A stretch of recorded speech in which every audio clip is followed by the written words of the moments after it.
వారు పేతురు యోహానుల ధైర్యమును చూసినప్పుడు వారు విద్యలేని పామరులని గ్రహించి ఆశ్చర్యపడి వారు యేసుతో కూడా ఉండిన వారిని గుర్తెరిగి స్వస్థత పొందిన ఆ మనుషుడు వారితో కూడా నిలిచి ఉండుట చూచి ఏమీ ఎదురు చెప్పలేక పోయిరి.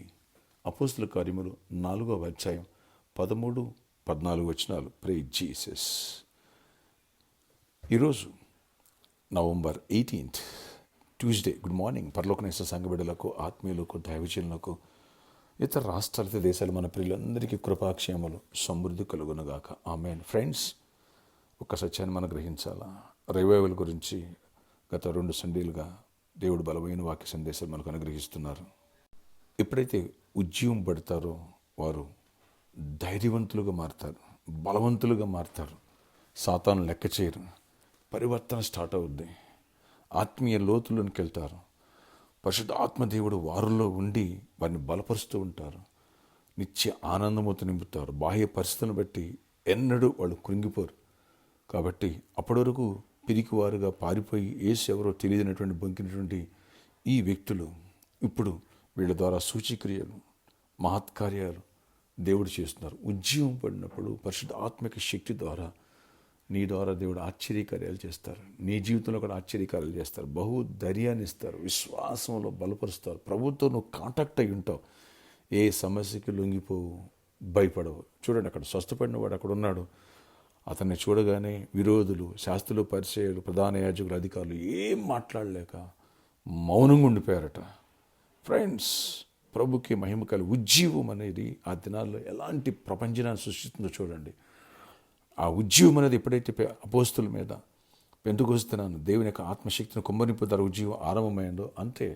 మొదటి ప్రసంగంలో 3,000 మంది, రెండో సందర్భంలో ఒక కుంటివాడిని స్వస్థపరచగానే 5,000 మంది. ఇదే 4వ అధ్యాయం 4వ వచనం మనం చూడవచ్చు.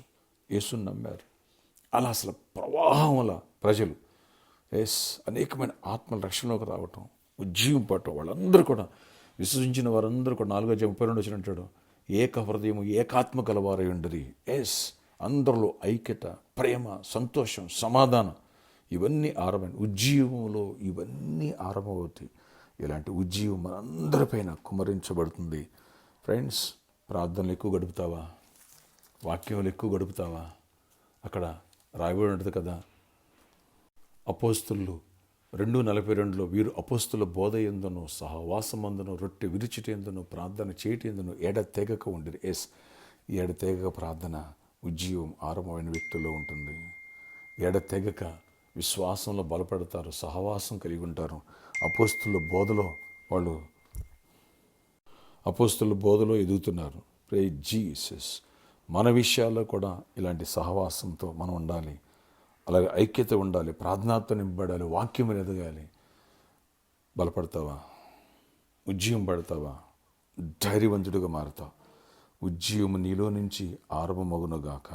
జాన్విశ్రీ హృదయం వేడెక్కినట్టుగా అట్టి పరిశుద్ధ ఆత్మిక శక్తితో నిన్ను నింపునుగాక. ప్రార్థన ఆశ్చర్యకరణ ప్రతి ఒక్కరి మీద ఉజ్జీవాన్ని కుమ్మరించండి. ప్రతి వారిని పరిశుద్ధ ఆత్మిక శక్తితో నింపండి. నీ ఆత్మతో రగిలించండి. ప్రార్థనలో ఎదగాలి.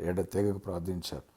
అయ్యా, విశ్వాసులు బలవంతులయ్యారు. అందరూ ఏక హృదయం, ఏకాత్మ కలిగి ఐక్యత కలిగి ఉన్నారు. ప్రతి ఒక్కరిపైన నీ దీవెన వర్షాన్ని కుమ్మరించి కృప చూపించి గొప్ప కార్యాలు చేయండి. నీకు విరోధకరణ ఏ శక్తులు ఏమైనా పనిచేయనివ్వదు. ఎవరు వ్యాధిగ్రస్తున్న వారు స్వస్థపరచండి. ఎవరు బలహీనమైన బలపరచండి. ఎవరు రక్షణ పొందిన రక్షణలోకి నడవాలి. ఎవరు రక్షణ పొందారు ఉజ్జీవం పడి అనేక మంది నీ తోటి తిప్పాలా. ఎలాంటి ప్రపంచనాన్ని నాయన ఉజ్జీవం ఆరంభమైన తర్వాత ఆ దినాలలో అనేకులు 100,000 కొలది, లక్షల కొలది ప్రజలు అన్నట్టుగా ఆయన మూమెంట్ స్టార్ట్ అయిపోయింది. అలాంటి మూమెంట్ ఇక్కడ కూడా స్టార్ట్ అవ్వాలి. సంఘంలో స్టార్ట్ అవ్వాలి. చిన్న బిడ్డలు, యవనస్తులు అందరూ పరిశుద్ధులుగా జీవించాలి. సమాధానంతో నిండిపోవాలి. ఐక్యతతో ఉండాలి. కుటుంబాలు కూడా గొడవలు, డిస్టర్బెన్స్ ఉండడానికి, భార్యాభర్తలో గొడవలు, డిస్టర్బెన్స్ ఉండడానికి వీల్లేదు.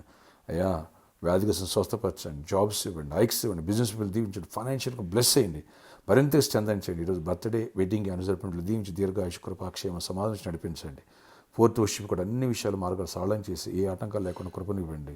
సంఘాన్ని మరింత ఉజ్జీవింపచేసి బిడ్డలందరినీ ప్రొటెక్ట్ చేసి ఈరోజంతలో పనులన్నింటిలో తోడేయండి. గొప్ప కార్యాలు చేసి మహిమ చెందమని యేసు నామములో ప్రార్థిస్తున్నాను తండ్రి. ఆమేన్. ఉజ్జీవం ఆరంభమైంది. మన అన్నోళ్ళందరూ కూడా బలపడుతున్నారు, బలపడతారు. God bless you all.